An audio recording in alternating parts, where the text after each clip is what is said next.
លថ្ងៃក៏ព្រួយបងរលឹកនឹកតាមួយចន្ទាទៅហើយ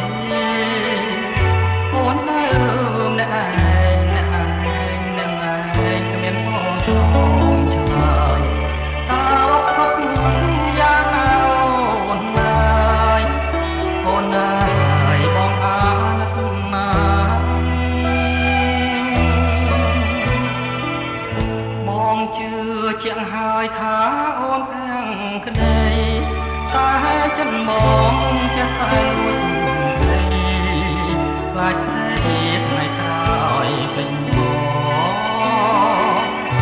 បងយល់អញ្ចឹង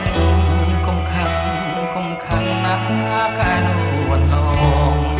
ព្រោះស្រឡាញ់ពេកទេតែខ្នងទើបជឿផងពីផងណាអូន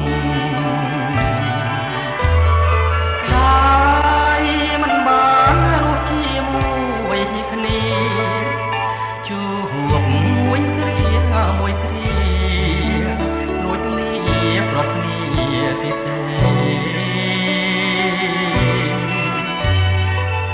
បងដូចសូរិយាអូនដូចផែនដីជួបគ្នាតែពេលថ្ងៃរាត្រីមកដល់បែកគ្នាបងព្រួយខ្លាចអូនឈឺថ្កាត់ពេលយប់បងព្រួយមែនស្បាត់ម្រាមដៃដប់